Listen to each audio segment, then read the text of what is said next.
Colreuil de Nivelles, samedi 17 septembre 1983, 1h du matin. Des hommes armés découpent au chalumeau la porte blindée du magasin. Tout à coup, une Mercedes arrive aux pompes d'Atz du Colreuil pour y faire le plein. Les voleurs abattent le conducteur et sa compagne. 1h26, l'alarme intrusion est déclenchée. 2 gendarmes en combi sont envoyés sur les lieux. Ils surprennent les malfrats. Sans hésiter, ceux-ci tirent sur les gendarmes.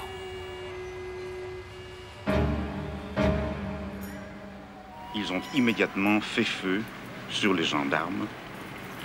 Un gendarme s'est écroulé. Ils l'ont, semble-t-il, achevé d'une balle en pleine tête. Le survivant lance l'alerte par radio. Marcel est tué, vite, du renfort. Les 2 voitures des tueurs sont prises en chasse par une Golf de la police de Braine-l'Alleud. Posément, les tueurs s'arrêtent de part et d'autre de la route, tirent sur les policiers et disparaissent dans la nuit. Du jamais vu. 3 morts pour un butin dérisoire. Du café, de l'huile et des pralines.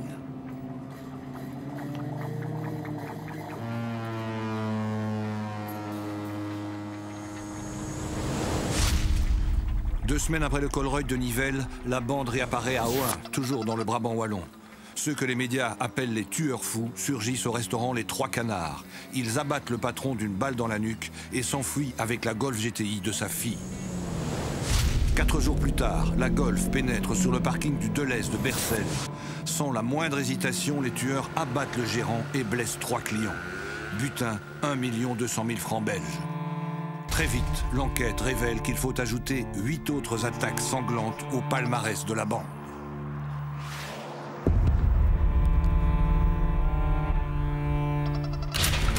Un an plus tôt, c'est ici, dans cette épicerie de Maubeuge, qu'ils ont commencé leur folle équipée. Ils volent du champagne et de l'alcool et blessent 2 policiers qui les avaient surpris.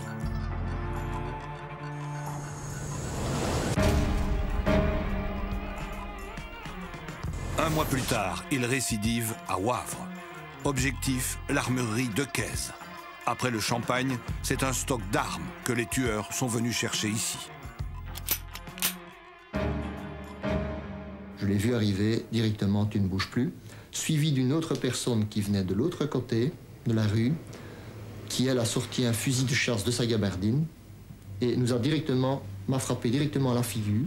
Nous avons été jetés à terre. Vous étiez où à terre? Ici. J'étais couché ici et il y a un des agresseurs qui s'est agenouillé sur mon dos avec le fusil de chasse dans ma nuque en disant « Maintenant, tu vas crever ». J'ai senti ma tête exploser, le sang couler de partout. J'ai dit, bon, c'est fini, il m'a tué. Et bon, j'ai entendu vaguement des coups de feu. Je croyais qu'on tirait sur les autres, mais très, très loin. C'était un policier qui est arrivé et les agresseurs qui ont directement tiré sur le policier de l'entrée du magasin. Et il est mort? Oui, il a été tué. Il est incontestable que, à mon avis, il y a 90% de chances qu'ils étaient décidés de nous tuer dans le magasin. 3 mois plus tard, cambriolage à l'auberge de Bercel. Le gardien est sauvagement assassiné. Butin, quelques victuailles et encore du champagne. Et la série continue. À Mons, assassinat d'un chauffeur de taxi. 11 février 83, hold-up au Deleuze de Genneval. Les truands tirent sur un client sans le toucher. 25 février, hold-up au Deleuze d'Uccle. Un blessé. En mars, hold-up au Colreuil de Halle. Le gérant est froidement abattu. Septembre, vol de 7 gilets pare-balles à Tamise. Un mort, un blessé grave. En tout, 11 attaques et 10 victimes pour un butin de moins de 4 millions de francs belges, des armes et de l'alcool.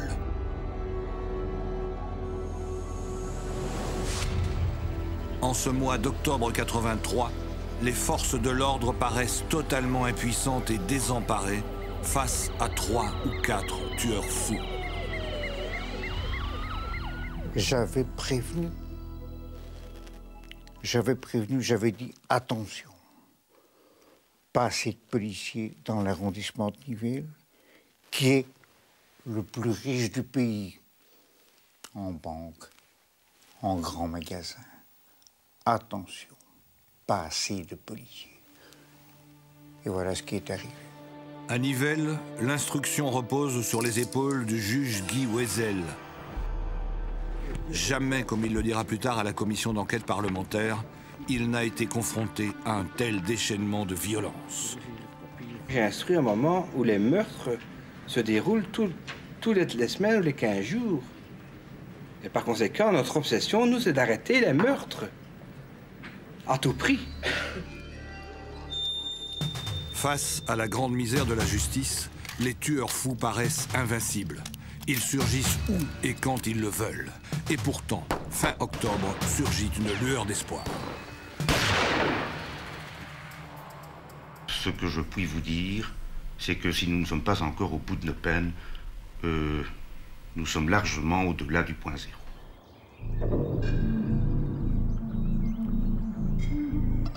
L'enquête progresse.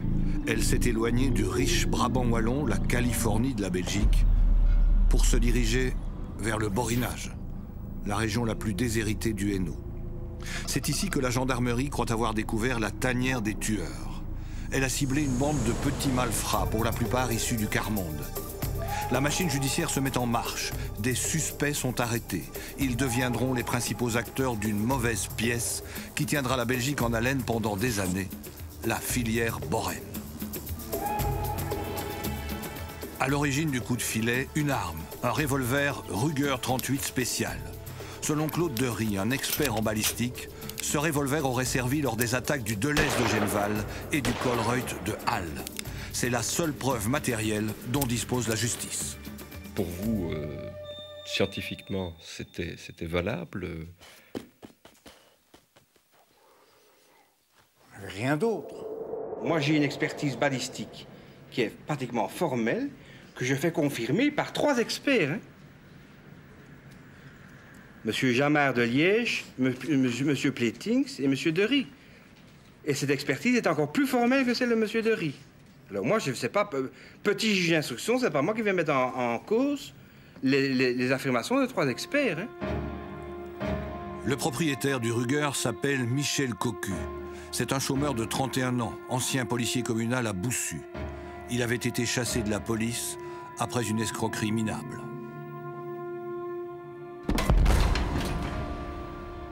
Il se faisait respecter en quartier, mais il était solitaire envers... oui, c'était un solitaire envers ses collègues. Il ne parlait pas? Non, non, rien du tout, non. C'était un taiseux, quand même. Un taiseux. Cocu, le taciturne, est mis sur le grill, d'abord par les gendarmes, ensuite par la police judiciaire. En vain. À la prison de Nivelles, le juge d'instruction Guy Wesel et le procureur du roi Jean de Prêtre prennent le relais des enquêteurs. En pleine nuit, ils obtiennent des aveux. Quand j'ai rencontré Cocu, Cocu était dans une pièce, dans un parloir, et le juge d'instruction et le procureur du roi m'attendaient à l'entrée de la prison. Ils m'ont dit, bon voilà, il vient d'avouer, recueillir ses aveux. Donc j'ai acté sur procès-verbal tout ce qu'il me disait, sans pratiquement intervenir. Lorsqu'il se rend à la prison de Nivelles, l'avocat de Michel Cocu, Jean-Paul Mourman, ne sait pas encore qu'il va se retrouver au cœur même de l'affaire des tueurs fous. J'y vois un monsieur Cocu prostré, et j'ai très peu d'échanges avec lui. Si ce n'est qu'il me dit « c'est très grave, on m'accuse de choses que je n'ai pas faites, mais c'est très grave ». Et alors, de fil en aiguille, je dis « oui, mais qu'est-ce qui se passe ?» Et il me dit « j'ai dû avouer ». Après les premiers aveux devant la PJ de Nivelles, les gendarmes reprennent le suspect en main. Au cours d'interrogatoires marathon, ils obtiennent une montagne d'aveux, souvent contradictoires. Donc à partir du moment où on a obtenu les aveux de Cocu, eh bien les autres services se sont intéressés à lui de façon effrénée, sans aucune réflexion, sans aucune coordination, et chacun pouvait aller l'entendre et l'extraire de la prison pour essayer de lui soutirer quelques éléments qui le mettraient en valeur. 29 pages d'aveux en 83. 29 pages avec des détails invraisemblables. En fait, ces aveux peuvent être comparés des leçons mal apprises, où l'étudiant restitue ce qu'on lui a dit. Il y a donc beaucoup de vérité, mais il y a beaucoup d'invraisemblances, il y a beaucoup de choses qui ne vont pas. Donc ces aveux interpellent. Il y a quelque chose qui a été oublié. ce ne sont pas les aveux qui font qu'une personne est coupable. Ce sont les éléments qui accompagnent l'auteur. Et là, je crois qu'on les a oubliés. C'était d'abord les aveux, comme ça on pouvait, vers les médias, se gargariser en disant « c'est moi ». Et je pense qu'il y en a ceux qui ont agi de la sorte pour leur gloire. Chacun tirait la couverture de son côté et voulait réussir l'enquête. Les aveux de Michel Cocu étaient-ils sincères?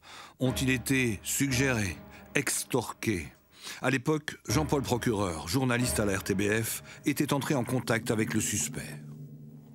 À propos de ces interrogatoires, Cocu tenait très fort à dire que s'il avait avoué, c'était au bout de parfois 24 heures d'interrogatoire non-stop. On venait me chercher à la prison vers 8 h du matin et on me ramenait le lendemain vers 5 h du matin. Sans manger, sans boire, sans repos et toujours interrogé, sans arrêt. 24 heures au bout desquelles on lui avait balancé un certain nombre d'informations. On lui avait dit, à Nivelles, ça s'est passé comme ça, les corps étaient disposés comme ça.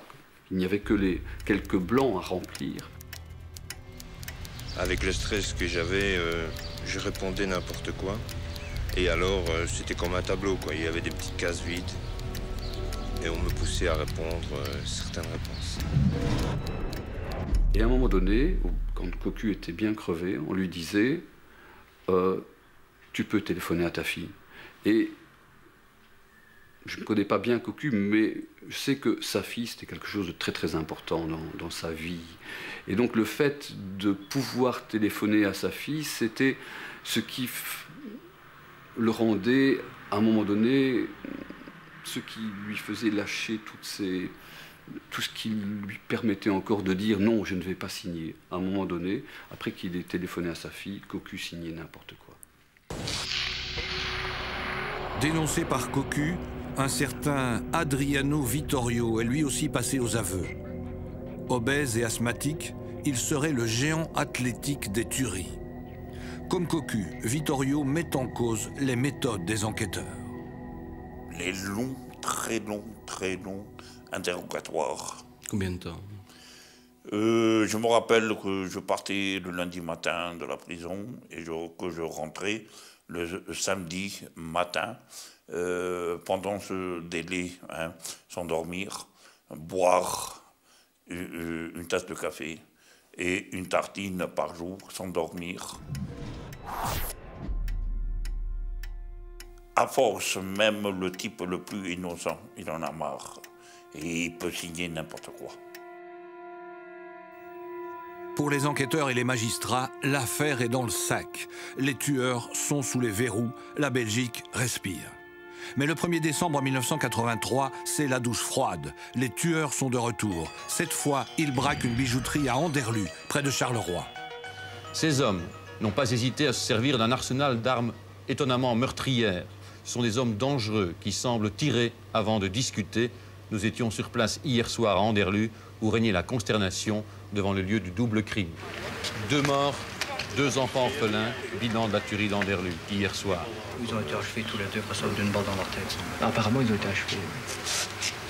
Et le bilan, vous allez le voir, 2 morts. Et cette triste image, ce matin, vers midi, à Anderlu, des petits bagages qui s'en vont, les bagages de ces 2 petites filles qui vont dorénavant continuer leur vie chez un oncle avec tout ce qui leur reste, quelques valises. Michel Cocu dit je suis heureux de ce qui s'est passé, non pas pour le malheur qui est arrivé à ces personnes, mais c'est pas nous. Voilà la preuve que ce n'est pas nous. Et à ce moment-là, on dit si, c'est vous, ce sont vos complices qui essaient de vous faire sortir en vous créant un alibi. Oui, ça a été dit. J'ai pas de réponse. Ça va tellement époustoufler comme réponse.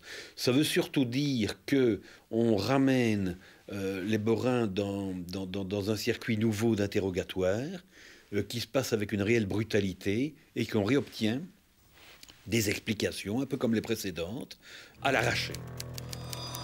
Michel Baudet, un ami de Michel Cocu, passe lui aussi aux aveux. Il dénonce les auteurs du braquage d'Anderlu. Plus tard, il expliquera comment se déroulaient les interrogatoires à l'APJ de Charleroi. Et là, Il fallait répondre à n'importe quelle question. Si on ne disait pas oui, il y en avait deux sur le devant, il y en avait derrière, et on avait des gifles à chaque fois. J'avais la tête bleue, je me le dis franchement, tellement j'avais des coups.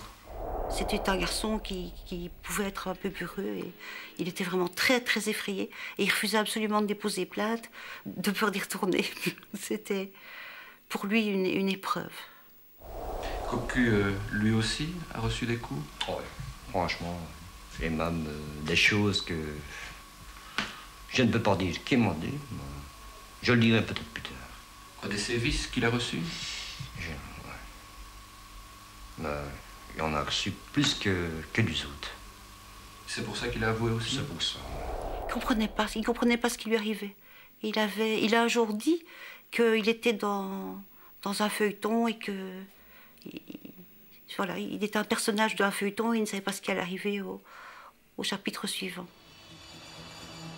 Dans leurs aveux, Baudet et Cocu accusaient Franco Nardella, un garagiste du Borinage. Selon eux, il aurait participé à la tuerie d'Anderleu. Il m'a accusé que c'était moi le chauffeur, c'était moi qui conduisais les gangsters. Que moi, j'étais certainement que je n'avais absolument rien à voir avec cette histoire, que je ne le connaissais pas. Vous aviez un alibi? J'avais des alibis que j'étais chez moi, il n'y a pas de problème. Pendant des heures et des heures et des heures, ils m'interrogeaient toujours ils étaient toujours à 2, 3, 4, 5 autour de moi. J'étais comme un petit chat au mieux, quoi. Ils vous ont frappé? Si, ils m'ont frappé, si. Malgré les coups, Franco Nardella ne craque pas. Il devra attendre plusieurs années pour être complètement lavé de tout soupçon. Jean-Claude Estiévenard, un petit malfrat du Borinage, sera lui aussi mis à rude épreuve. Cocu et Baudet l'accusaient d'avoir tué le gérant du Colreuil de Halle quelques mois plus tôt. Cocu disait que c'était moi qui avais préparé l'hold-up, que c'est moi qui avais donné les plans, que c'est moi qui avais donné les armes, et qu'après l'hold-up, j'ai mis le flingue sur leur tête, et je leur ai donné 50 000 francs chacun, et j'ai dit voilà, le premier qui parle, je le défends. J'ai dit au juge Wesel, j'ai dit monsieur le juge, moi j'ai fait le pareil que vous, que si maintenant vous me mettez tout seul avec Baudet, je lui fous 2 gifles, dans un quart d'heure, il cite votre nom dans le bras-ballon, il dit que vous étiez à Genneval, à Nivelles et à Colreuil. Il n'a pas osé, le juge. Hein. Malgré des interrogatoires interminables, Jean-Claude Estiévenard ne craque pas. Il crie son innocence. Malgré que je faisais des déclarations, que je disais que je n'avais rien à voir, c'était moi le tueur fou, on me marquait mon nom dans tous les journaux, on me montrait à la télévision, j'ai pris des cachets, j'ai dit autant crever, puisque bon, autant crever ici. Et qu'on en cherche un autre de tueur. Et alors là, on m'a embarqué à Nivelles, à Saint-Gilles. Là, on m'a mis des menottes dans le dos, des entraves aux pieds. Tout nu, hein, je vous dis, tout nu, sur le béton. Je criais, chef, chef, chef, je le pissais, m'a répondu, pisse dans ta gueule, fils de pute. Estiévenard clame son innocence. Cocu, Baudet, Vittorio se rétractent. Tout ce qu'ils ont pu avouer, affirme-t-il, leur a été suggéré ou imposé. Aucun témoin ne les reconnaît. Aucune empreinte, aucun indice matériel ne vient conforter l'accusation. Aucun indice, sauf le Ruger, le revolver qui, selon plusieurs experts, aurait tiré à Halle et à Genneval en février et en mars 83. Le propriétaire, c'est bien Michel Cocu. L'arme est enregistrée à son nom et il possède un permis de détention, tout ce qu'il y a de plus régulier. Au Saint-Pierre, un café fréquenté par la filière Borène, beaucoup de témoins se souviennent. Cocu, au mois d'avril, avait des problèmes d'argent. Il souhaitait vendre son arme au plus offrant. Jean-Claude Estiévenard est intéressé. Pour 10 000 francs, l'affaire est faite. Tout le monde était au courant dans le café. Moi, personnellement, je ne l'ai pas vu, mais il y a certaines personnes qui ont dit que Estiévenard y montrait cette acquisition à beaucoup de personnes. Si le Ruger est bien l'arme qui a tué quelques semaines plus tôt le gérant du Colreuil de Halle, elle devait brûler les doigts de Michel Cocu. Il devait la faire disparaître au plus vite. Au lieu de cela, il la vend à Jean-Claude Estiévenard, au vu et au su de tous les habitués du bistrot. J'ai acheté le P38 fin avril, début mai. Alors moi j'ai dit à la police, écoutez, renseignez-vous à Dour, il attire, et Cocu se servait de son arme. La BSR, avant qu'on me transfère à Nivelles, la BSR a téléphoné au tir, et dans le livre, effectivement, Cocu s'avait servi de son arme jusqu'à presque fin avril. Les enquêteurs ont bien vérifié. Après la tuerie de Halle en mars, Cocu s'entraîne, comme d'habitude, dans son club de tir du Borinage. Il était inscrit ici. Avec quelle arme venait-il tirer ici? Ruger 4 pouces, en calibre 38 spécial. Il avait une détention d'armes bien établie par la police. Et il arrivait comme tout le monde ici, on l'inscrivait son heure d'entrée, son heure de sortie et le numéro de son arme. C'est comme cela que vous savez que c'est un Ruger? Oui, oui, je connais. J'ai même tiré avec, alors pas de problème. Voilà. Je ne comprends pas qu'un garçon qui était à la police comme employé une arme qui était connue, je ne vois pas comment... Alors, il n'a rien dans la tête, alors. Comment le Ruger est-il tombé dans les mains de la justice? Tout simplement. Josiane de Bruyne, l'épouse de Jean-Claude Estiévenard, n'est pas rassurée lorsqu'elle constate que son mari a acheté un revolver à Michel Cocu. Son couple connaît de nombreuses disputes, les coups pleuvent et le 25 mai 83, elle décide de déposer l'arme à la gendarmerie de Colfontaine. Elle a raconté, elle parlait de ses problèmes de couple, de ses problèmes d'amant, de comptes à régler avec la maîtresse de l'un qui lui avait fait un sale coup. Et donc cette histoire de pistolet qu'elle est allée déposer à la police à un moment donné, ça rentre dans ce cadre de règlement de compte, de vengeance. Et ça n'a rien à voir avec les tueries du Brabant. Je ne savais pas que ce P38 avait pu servir. À Genneval et à Halle? Non, je ne savais pas. Je vous le dis encore une fois, si je l'avais su, j'aurais flanqué ce P38 dans une plaque d'égout. Quelques semaines après le dépôt du Ruger, celui-ci est examiné par un expert en balistique, Claude Dery. Il tire avec le revolver et compare les balles avec celles qui ont tué le gérant du Colruyt de Halle. Il avait été amené à examiner le Ruger qui lui avait été remis par la BSR de Mons. Et il m'a dit que cette arme n'avait pas été utilisée par les tueurs. Curieusement, lorsque l'expert Dery remet son rapport en octobre 83, il a changé d'avis. Pas de certitude pour Halle, mais, écrit-il, il y a tout de même des analogies assez poussées qui indiquent que la chose est possible.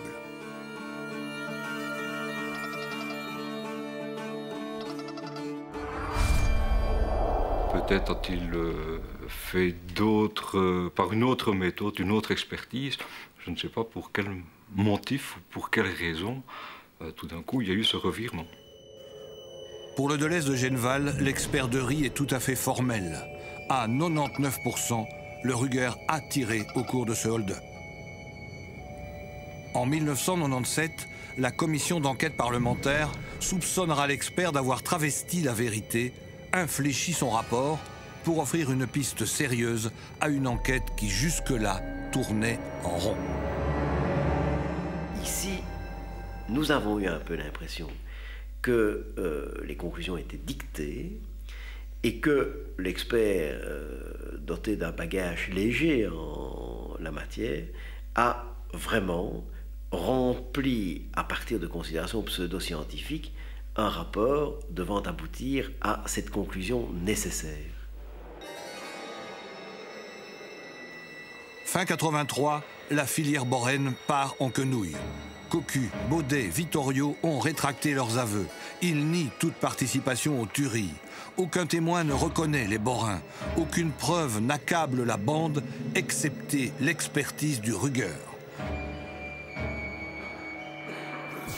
Le juge Wesel n'a plus de certitude et fait libérer une partie des Borins.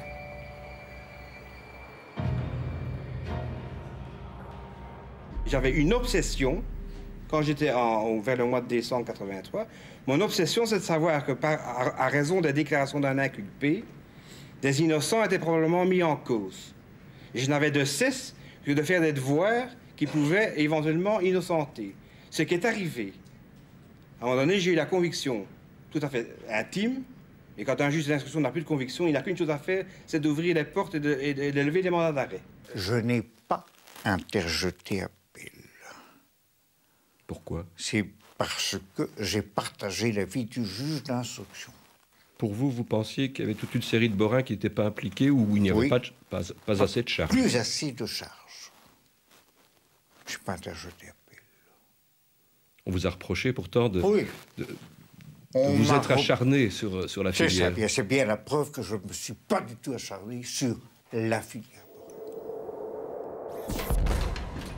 Le 21 mai 85, après 18 mois d'incarcération, Michel Cocu sortait de la prison de Nivelles. Il espérait bien ne plus entendre parler des tueries du Brabant wallon. Vous avez passé 19 mois là? Oui. Pourquoi finalement? Pour rien. Vous aviez avoué quand même? Sur certaines conditions. Quelles conditions? Mais ça, je vous dirai ça une autre fois. En 85, l'enquête se tourne alors vers d'autres horizons et s'éloigne de la filière Borène.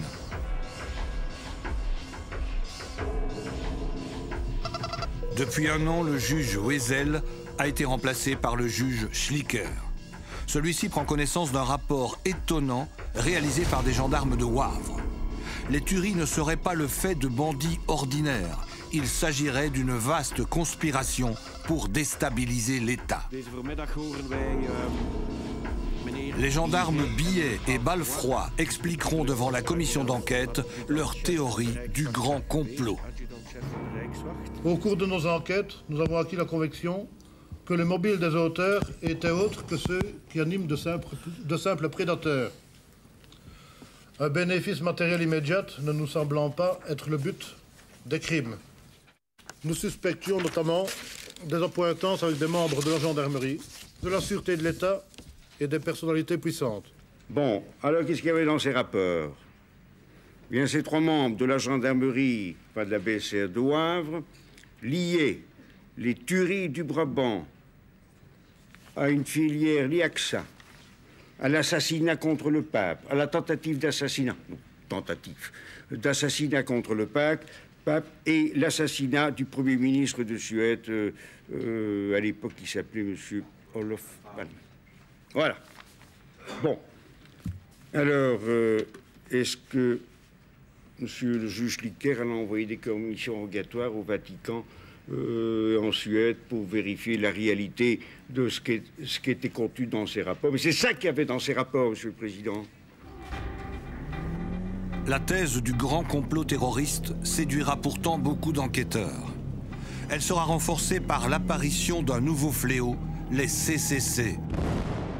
Pendant des mois, ce groupuscule d'extrême gauche plonge la Belgique dans la terreur en perpétrant une longue série d'attentats.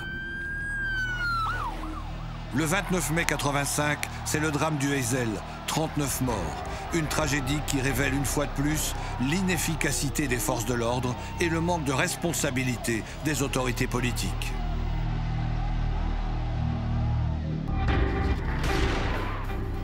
Quatre mois plus tard, dans ce contexte de violence et de mystère, c'est à nouveau l'horreur. Les tueurs fous repartent à l'assaut des supermarchés. Le Deleuze de Brennelle hier soir, 20h10. 3 truands masqués entrent dans le magasin armés de riot gun. Le témoignage d'une caissière. Il y a 2 hommes qui sont partis vers le bureau et un homme qui est venu à la caisse où j'étais avec un étonnant enfant qui brutalisait. Et il a demandé de mettre tout l'argent dans des sacs, quoi. Et il a tiré sur le monsieur. Alors l'enfant a commencé à hurler et il m'a dit « Bon, maintenant tu vas aller ramasser l'argent dans toutes les caisses ». Et il me dit toujours « Vite, autrement je vais descendre les gamins ». De ces voyous, excusez-moi, mais il n'y a pas d'autre terme, se sont présentés à la salle des coffres, ont pris une partie de l'argent, ils ont fait coucher tout le monde par terre. Comme ce malheureux monsieur ne se couchait pas assez vite, ils l'ont froidement tué. Alors, je peux vous dire actuellement que nous sommes à 3 morts. En sortant, les tueurs abandonnent l'enfant mais abattent un client qui s'apprêtait à entrer dans le magasin. Quelques secondes plus tard, ils tirent sur une camionnette en stationnement sur le parking. Le conducteur est tué. Son fils grièvement blessé a été opéré cet après-midi. Sa vie n'est plus en danger. Bozidar Jurovski avait 15 ans lorsqu'il a vu son père fauché par une décharge de riot gun. Lui-même n'a survécu que par miracle. Tout d'un coup, mon père m'a dit « couche-toi. Je me suis mis sur la gauche et avant de me mettre sur la gauche, j'ai pas réalisé réellement pourquoi, mais j'ai entendu comme des bruits de pétard et j'ai vu le tueur qui était juste en face de moi qui tirait.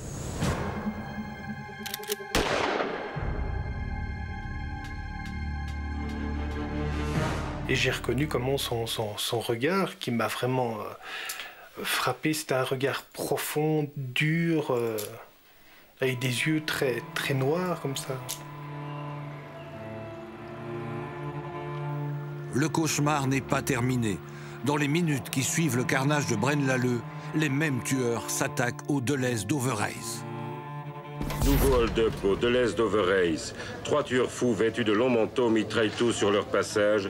Ils abattent un gosse de 12 ans et 2 autres personnes, puis ils rentrent à l'intérieur. J'ai simplement vu donc quelqu'un courant avec un masque de carnaval, avec un fusil. Et disons, il criait l'agent. Les événements se déroulent à une vitesse foudroyante. Une caissière qui n'obéit pas assez vite aux ordres des bandits est froidement abattue. Un client qui ne comprend pas qu'il doit se plaquer au sol est foudroyé par les riot guns. Après avoir vidé les caisses, les malfaiteurs ont voulu se faire ouvrir le coffre, mais sans succès. En prenant la fuite, ils blessent encore un client. Puis ils montent dans la Golf GTI qu'ils ont volée le matin même à Bruxelles, laissant derrière eux 5 cadavres.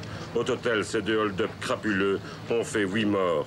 Ils n'auraient rapporté que quelques centaines de milliers de francs à leurs auteurs. Dérisoire et horrible. Un mois plus tard, nouvelle attaque. 9 morts.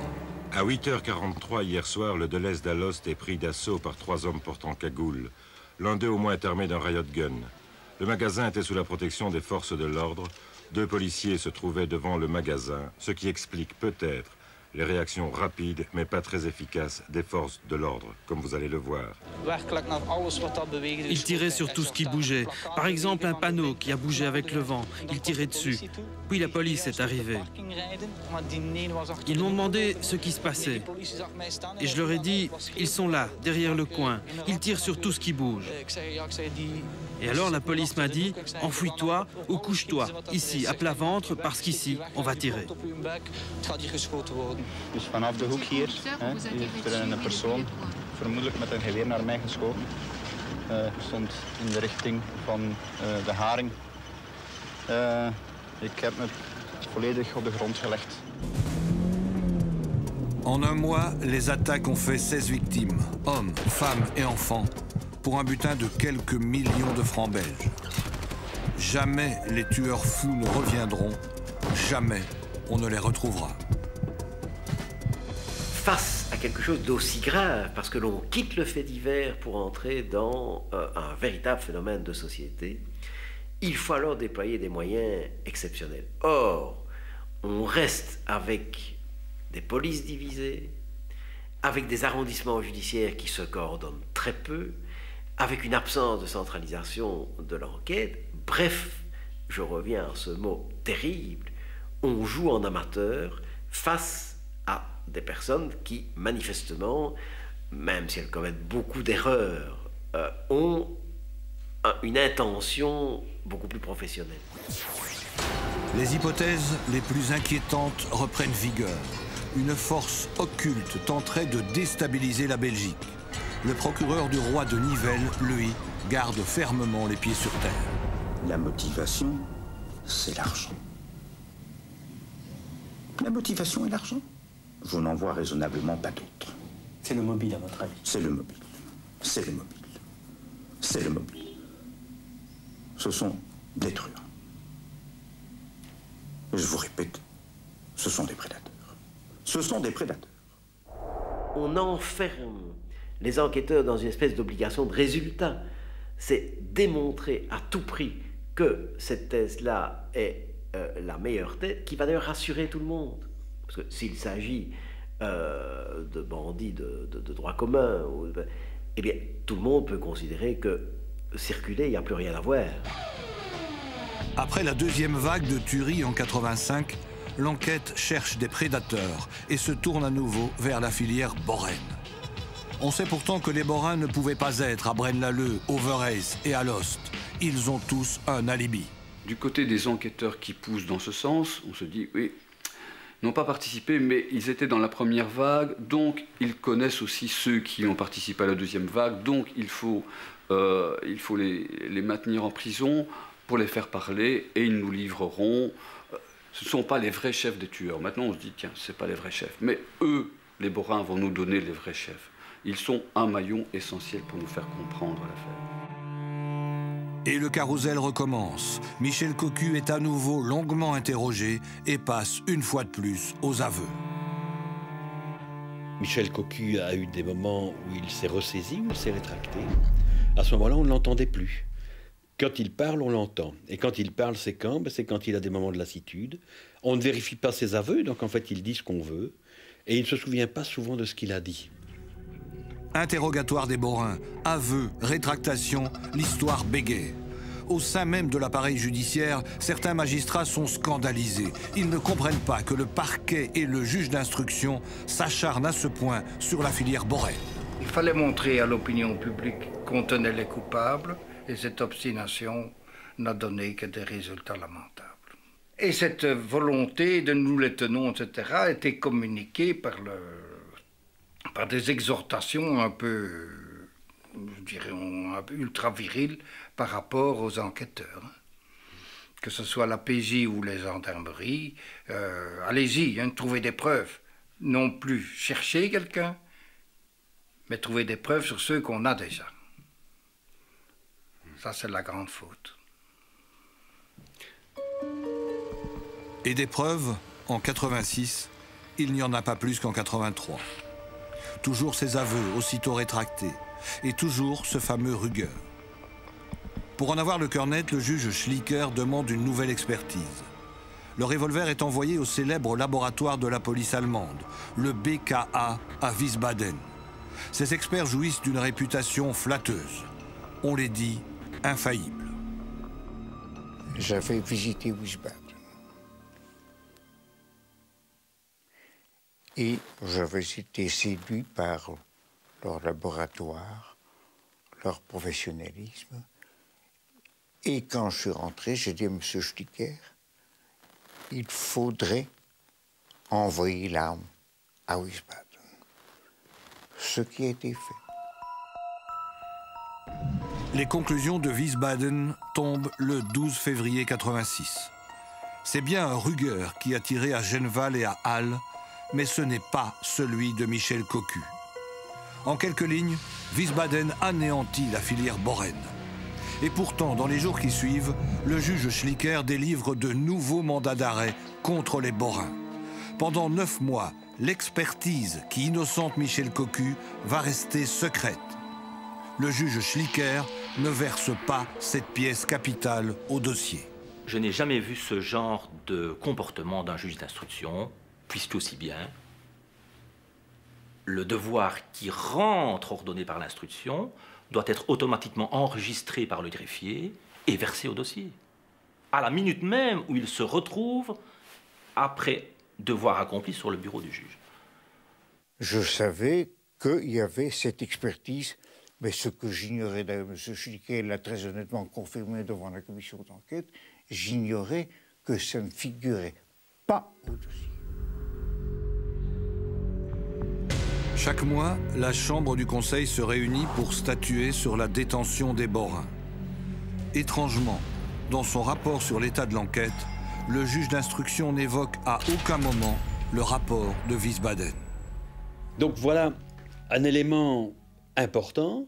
Un juge d'instruction fait pendant 6 mois dans son rapport à la Chambre du Conseil, le juge d'instruction a une obligation de loyauté, il tait un élément important qu'il connaît, dont il a connaissance.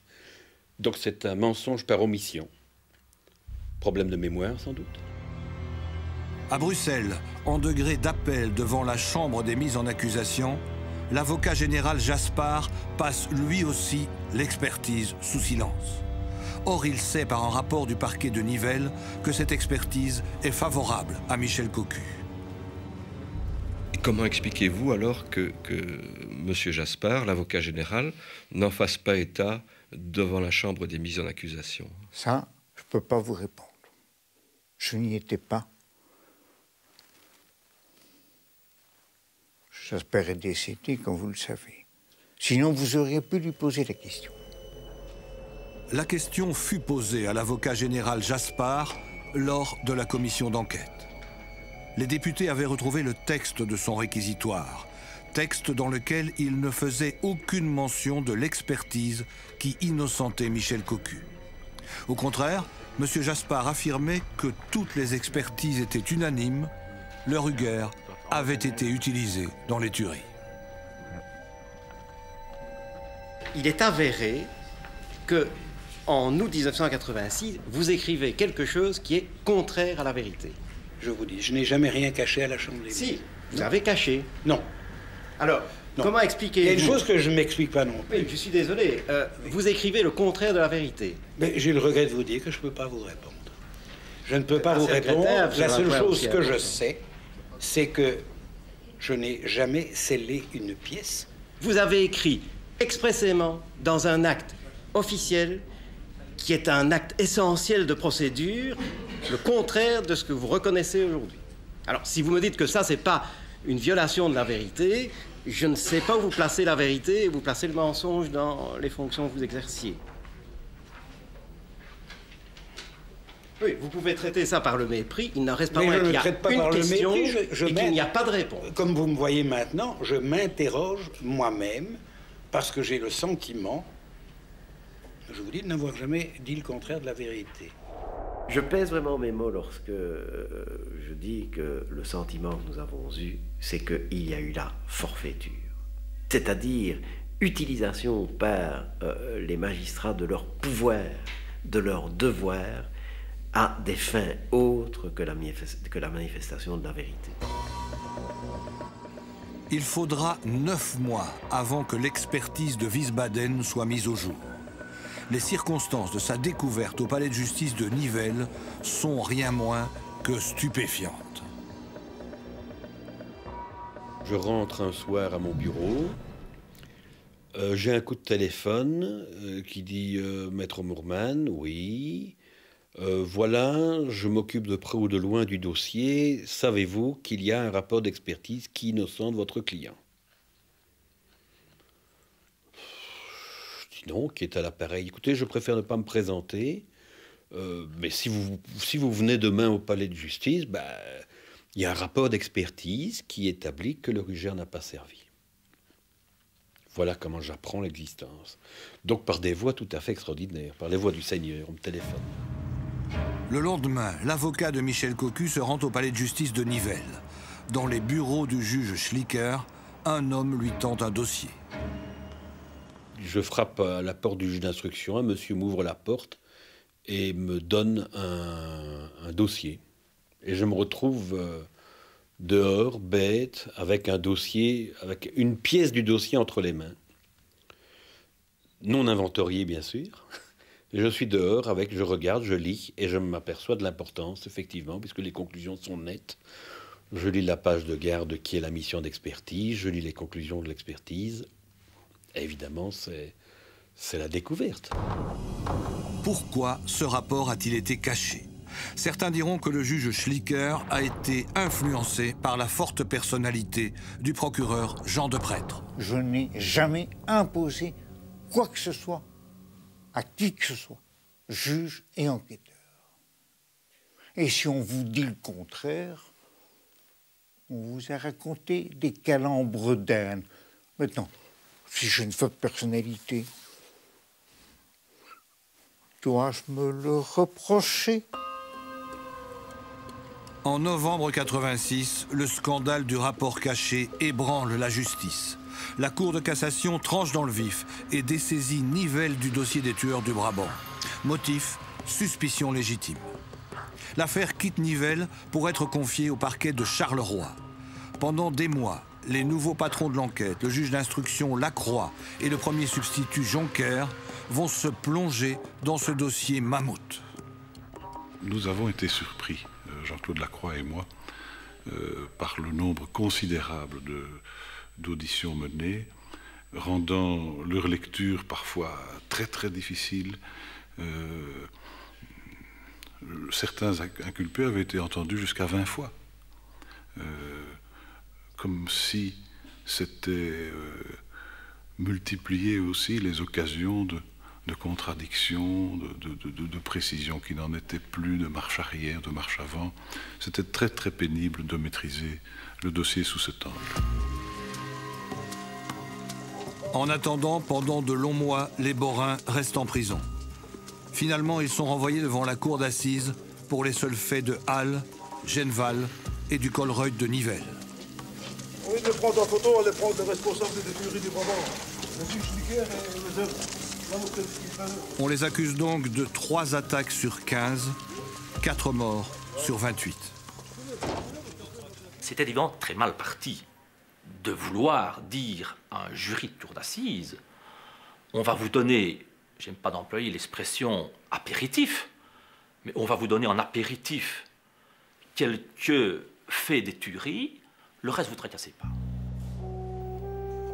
Le procès des Borains s'ouvre devant la cour d'assises de Mons le 18 janvier 88.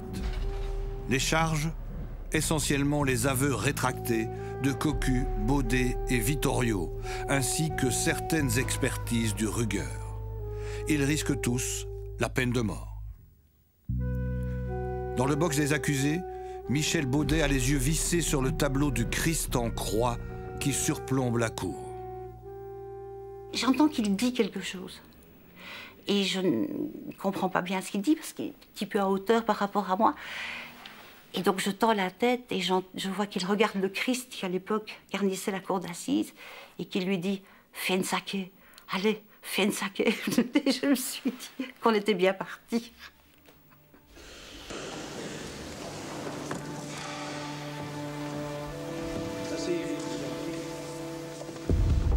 Dès le début du procès, le président Jacques Verreyck, réputé pour sa rigueur et son indépendance, donne le ton. Il rappelle aux jurés que l'aveu n'est pas la reine des preuves. C'est vraiment à croire qu'à partir du moment où il y a des aveux, tout le monde est frappé de léthargie.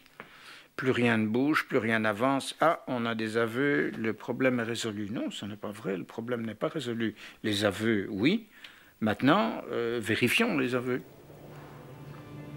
Avant le procès, le président Verreyck a prescrit des dizaines de vérifications et refait une partie de l'instruction menée à Nivelles. Il est horrifié lorsqu'il constate que la plupart des détails des tueries avaient été diffusés par les médias avant les aveux des Borains.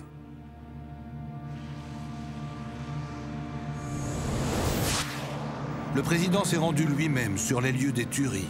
Il a reconstitué les trajets effectués par la bande et s'est posé une foule de questions.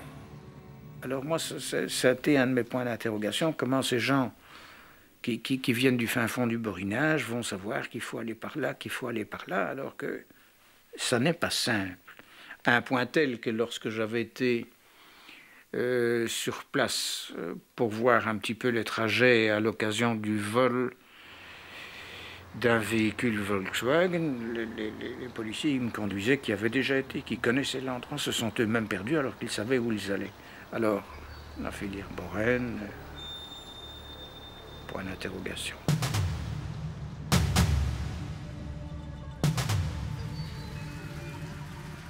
Il n'a rien laissé dans l'ombre, rien, rien, rien. Il a tout décortiqué, tout expliqué. Il a fait toutes les remarques qui s'imposaient. C'était un rêve après ce qu'on avait vécu. Surtout à Nivelles, c'était un rêve de voir ça. Lorsque le président découvre les interrogatoires interminables des accusés, il est interloqué. Et alors, j'ai toujours conservé le souvenir d'un interrogatoire de Cocu qui commence à la prison, alors qu'il est détenu, qui commence à la prison de Nivelles aux environs de 21h, donc par le juge d'instruction, et qui se termine vers 6h du matin. Moi, je trouve ça complètement ahurissant. Au deuxième jour du procès de la filière Boren, Guy Wesel sort du palais de justice de Mons. Il vient de témoigner pendant plusieurs heures devant le président Verreyck. Guy Wesel a été pendant 4 mois à Nivelles le premier juge d'instruction de la filière Boren. Aujourd'hui, les deux hommes ont le même titre, conseiller à la cour d'appel. Mais à la cour d'assises du Hainaut, l'image de Guy Wesel, c'est celle d'un élève médiocre face à Jacques Verreyck, professeur, doué d'une intelligence supérieure. Le président Verreyck donne ce jour-là un véritable cours d'instruction criminelle à M. Wézel. En fait, moi, je poursuivais une idée qui était celle d'éclairer les jurés. Pour éclairer les jurés, il faut leur donner des éléments matériels. Et si aux questions que l'on pose en disant « et ça, est-ce que ça a été fait, ça, est-ce que ça a été fait, est-ce qu'on a vérifié ceci ?» on vous répond non, que voulez-vous tirer comme conclusion? Il manque de précision dans les aveux et des précisions qui étaient simples. Dans l'abandon de la 504 qui sert à Genneval, Cocu, à un moment donné, dit « mon complice a tiré dans la voiture ». Il n'y a jamais personne qui m'a demandé dans quelle partie de la voiture il avait tiré. On n'est pas allé avec Cocu lui demander où on avait abandonné l'auto. Alors il fait une déclaration dans la région de Waterloo, dans un coin désert. Il n'y a pas de précision. C'est ça les lacunes pour nous encore maintenant. Maintenant, dans les déclarations de Cocu, il roule avec la 504. Si on l'écoute, il a fait le tour de la Belgique.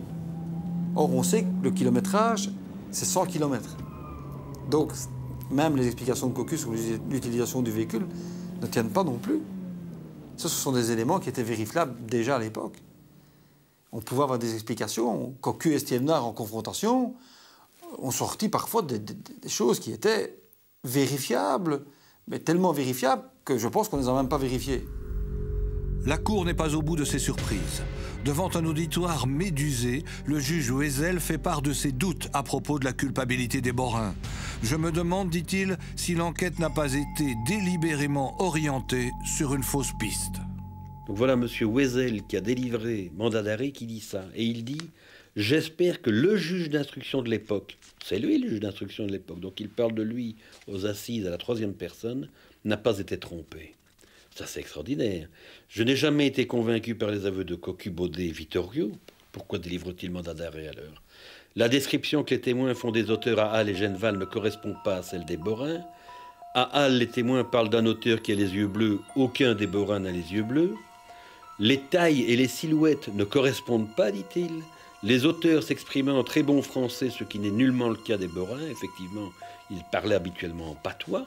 Eh bien, le juge d'instruction qui fait cette déclaration aux assises en 88 est celui qui a délivré mandat d'arrêt. C'est extraordinaire. Les Borins jubilent. Ce n'est plus leur procès, mais celui de l'enquête. L'accusation est dans les cordes. On attend Jean-Marie Schlicker, le deuxième juge d'instruction de Nivelles, avec impatience. Il va faire sauter le procès. Selon lui, ces enquêteurs ont découvert une arme qui ouvre une nouvelle piste. Une piste sérieuse, bien éloignée de la filière boraine, celle d'anciens gendarmes reconvertis en truands. L'arme a été découverte au cours d'une perquisition cachée dans un ravier de sauce bolognaise congelée. Son propriétaire est un ancien gendarme, Danny Bouche. Il est inculpé dans l'affaire de l'assassinat de l'ingénieur Mendez. Le pistolet a été confié pour expertise à l'incontournable Claude Dery. Celui-ci est formel. L'arme de Bouche a servi dans les tueries du Brabant. Je me souviens à l'époque que la notion de certitude pratique avait été utilisée, ce qui veut dire en termes balistiques que statistiquement, il y a 99,99% de taux de fiabilité sur l'expertise. Donc l'arme, c'était bien, pour l'expert Dery à l'époque, l'arme ayant servi dans des faits du Brabant wallon. On nous apportait des éléments, mais qu'on ne pouvait pas vérifier immédiatement. Il fallait les vérifier, donc il n'y avait qu'une solution pour pouvoir les vérifier. C'était remettre à une session ultérieure.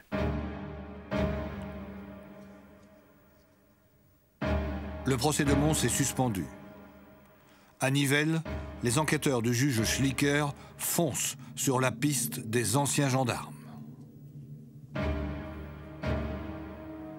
Là, on avait avec cette expertise des auteurs potentiels. Et c'est vrai que cette expertise collait assez bien avec ce que l'enquête sur le dossier Mendes nous avait révélé, à savoir que Bouche et ses comparses avaient loué des flats, des box, avaient commis des vols d'armes, donc ils avaient un arsenal d'armes très important, connaissaient les pratiques policières de par leurs anciennes fonctions à la gendarmerie, connaissaient les us et coutumes, je dirais, les trucs et ficelles des policiers. Donc ça correspondait à une hypothèse plus que séduisante. Dans le cas d'espèce, les pièces tenaient bien. Prudent, le juge Schlicker demande une contre-expertise du pistolet. Le résultat tombe. Claude Dery s'est trompé. Le pistolet à la bolognaise n'a aucun rapport avec les faits du Brabant wallon. Toute cette piste s'effondrait effectivement, et Bouche, de son côté, n'a jamais, lui personnellement, admis être partie prenante dans les tueries. Vous savez, c'est vraiment un exemple de ce que, parfois, la justice a un art consommé de se ridiculiser. Ça a été le cas dans ce triste épisode. Et le feuilleton continue. Retour à la filière Borène. Le procès reprend avec l'audition des multiples experts qui se sont penchés sur le Ruger 38 de Michel Cocu. Certains d'entre eux décrivent leurs étonnantes méthodes d'investigation. Il m'a été répondu par cet expert, vous savez, depuis le temps que je fais mon métier, moi, j'ai le pifomètre. Et donc ce mot pifomètre, lâché aux assises du Hainaut, a évidemment détendu l'atmosphère pour la défense, tout en faisant grincer les dents, parce que le jury a compris qu'on était vraiment confrontés à des personnes qui, peut-être, avec leur conviction au pifomètre, font que des innocents sont actuellement derrière les verrous. Claude Dery, l'expert à l'origine de la filière Borène, témoigne. Il persiste et signe. Pour lui, le Ruger a bien été utilisé dans les tueries. Monsieur Dery, il avait ses qualités, ses défauts. Il avait peut-être parfois un enthousiasme excessif qui lui faisait prendre pour la réalité ce qui n'était que l'ombre de celle-ci. Mais enfin, bon, bref. Une expertise comme on les faisait il y a 25-30 ans par un homme seul avec très peu de matériel, on peut, avant même de commencer, crier casse-cou. Casse-cou aussi l'acharnement de certains enquêteurs. Selon Michel Cocu, quelques jours avant la reprise du procès, le commissaire Tillemont lui a promis une évasion, 20 millions et un passeport si le Borin lui donnait les véritables noms des tueurs. Monsieur Verrec réagit en disant « Enfin, Michel Cocu, qu'est-ce que vous nous racontez là ?» Et Michel Cocu dit « Écoutez, si vous ne me croyez pas, faites-le venir. Je suppose qu'il dira la vérité. » Et d'ailleurs, il pourra vous dire aussi qu'il l'a mis au mur, dans son bureau, lorsqu'il m'interrogeait, la photo de mon avocat, Maître Mourman. Et que chaque fois qu'il m'interroge, et que je lui dis « Je voudrais d'abord que M. Mourman puisse m'aider », il me répondait « Mais ton avocat, si tu le veux, il sera bientôt en prison avec toi. » Et donc, stupéfaction, puisque c'est quand même un peu... Michel Cocu ajoute que parfois, M. Tillemont, pour pimenter cela, jouerait aux fléchettes sur la photographie. Voilà un peu le contexte. Lorsqu'on sort une phrase d'un contexte, elle n'a plus la même signification, c'est tout. Je l'ai dit à l'audience, je n'ai rien d'autre à ajouter. Ce sont également des choses qui sont apparues à l'audience, qui n'apparaissent nulle part dans le dossier. C'est simplement la suite de déclarations de Cocu à l'audience et de sa confrontation avec le policier qui était concerné, qu'effectivement Cocu disait la vérité, qu'il avait fait l'objet de pression, qu'on lui avait proposé de l'argent, qu'on lui avait proposé de partir. Alors si on considère que ce sont des procédés normaux, moi je veux bien, mais moi je considère que non.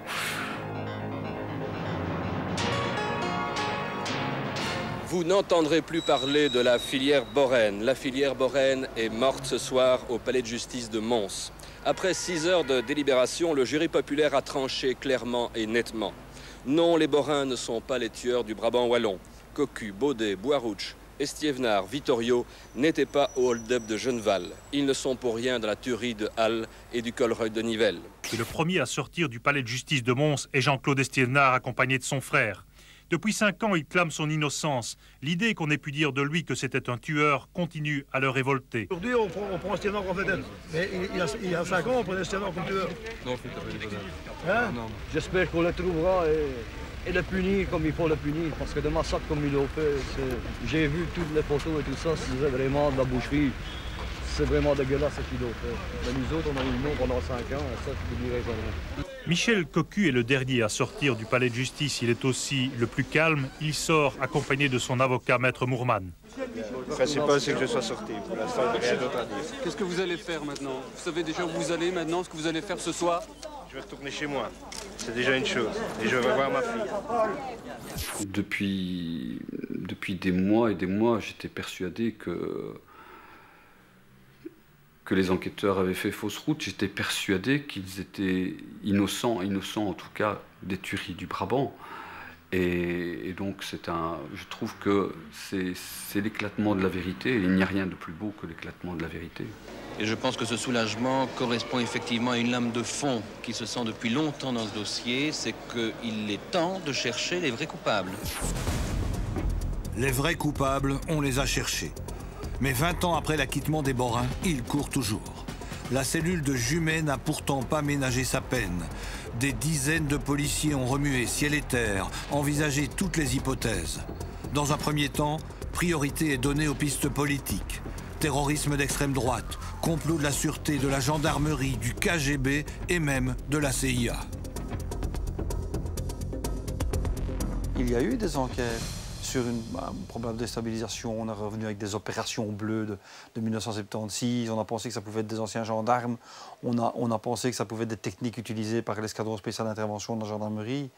Toutes ces pistes-là ont été envisagées. Il n'y a jamais un élément qui est venu corroborer.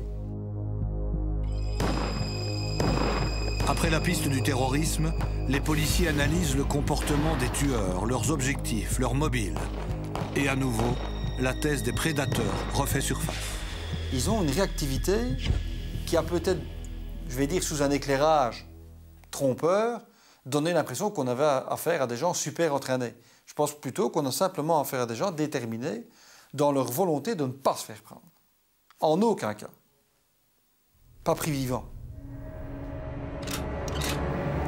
Mais prédateurs, moi je dirais plutôt roués, donc délinquants déjà avec quand même de l'expérience.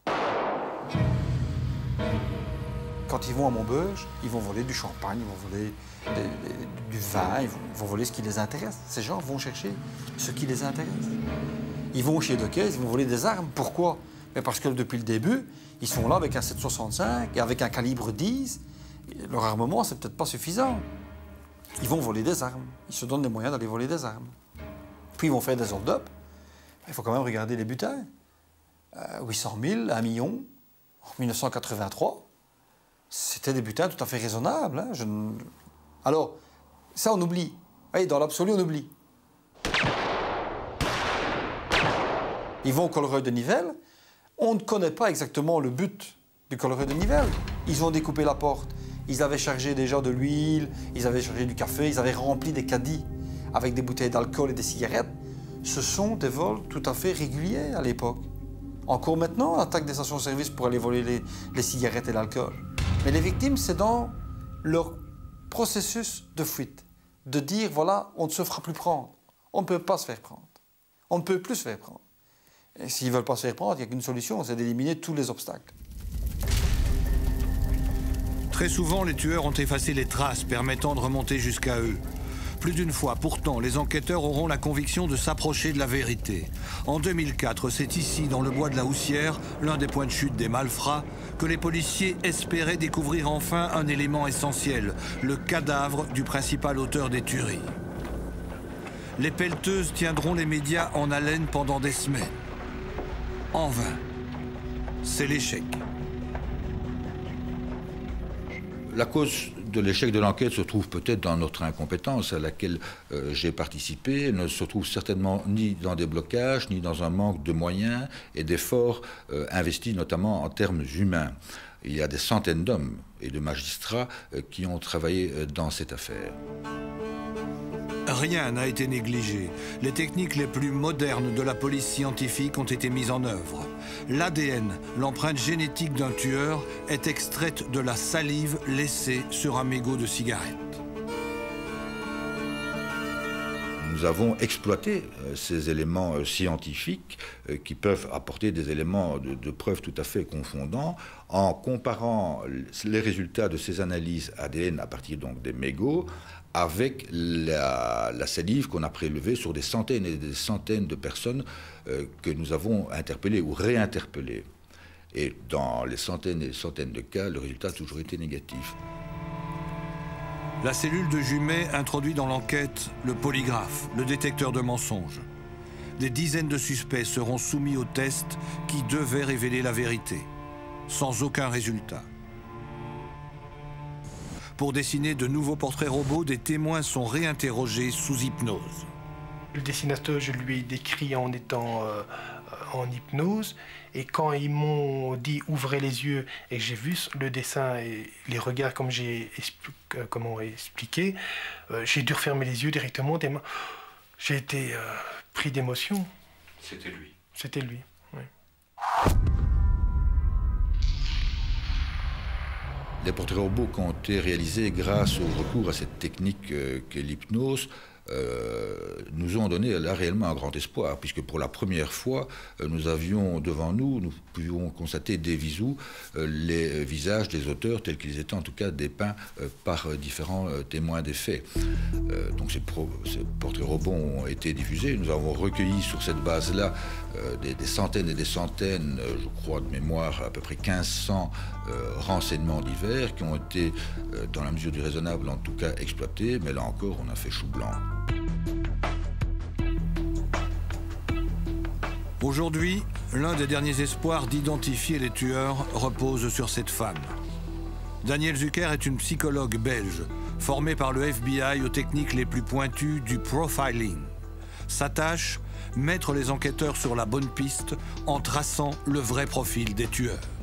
C'est une méthode qui se base essentiellement sur l'analyse du dossier dans son entièreté, c'est-à-dire les scènes de crime, les rapports d'autopsie, les analyses médico-légales, les dépositions de témoins et de victimes, et qui analyse au travers de tout ce dossier le comportement du ou des auteurs. Sur beaucoup de pistes, on a fait une reconstitution, mais c'était pour confronter... Danielle Zucker n'en dira pas plus. Mais son travail de relecture des dossiers devrait permettre de déterminer l'âge, l'état civil, le statut social, le milieu de vie, la psychologie et les mobiles des tueurs. Une dernière chance peut-être pour une enquête en situation d'échec. Oui, c'est sur base d'éléments que vous avez dans le dossier que vous avez constaté ça, notamment d'auditions qui avaient déjà été faites de certains témoins, par exemple. D'auditions qui avaient été faites, et puis j'ai été moi-même interviewer un témoin, et donc en l'interviewant, je me suis rendu compte qu'il y avait un bonhomme dans l'histoire qui n'apparaissait pas dans le dossier. Et alors il y avait des contradictions entre la reconstitution et ce que les témoins racontent, donc je ne savais plus très bien où me situer jusqu'à ce que M. Ruth me dise de ne pas trop prendre en considération la reconstitution. À Jumet, les familles et leurs victimes n'auront pas été oubliées. Régulièrement, les juges d'instruction et les procureurs leur exposent en toute transparence leurs axes d'enquête et font le point sur les portes ouvertes ou refermées. À chaque fois, les victimes reprennent espoir. Mais aujourd'hui, c'est le doute, la déception et même parfois la colère qui l'emportent. Je me souviens très bien que 48 heures après les faits, j'avais dit à ma mère dans l'auto, je lui dis, tu te rends compte, nous sommes 48 heures après ce qui s'est passé et on ne les a toujours pas attrapés. C'est pas bon signe. Alors je me dis qu'aujourd'hui, 22 ans plus tard, maintenant, c'est plus de la tristesse, parce que le temps a fait qu'on a pu faire son deuil malgré tout. Mais là, c'est plutôt de la colère, en me disant, en 22 ans, on n'a rien trouvé. Ça n'est pas normal. La justice, pendant longtemps, s'est fourvoyée sur la piste Borène, broyant des innocents pour apaiser la peur qui étreignait tout un pays. Par la suite, 20 années d'enquête, tous azimuts, n'ont pas permis de répondre à la question. Qui sont les tueurs fous du Brabant? Aujourd'hui, policiers et magistrats gardent toujours l'espoir de résoudre la lancinante énigme. Dans 7 ans, l'affaire sera prescrite. Ils doivent trouver avant 2015, sinon le crime restera à tout jamais impuni.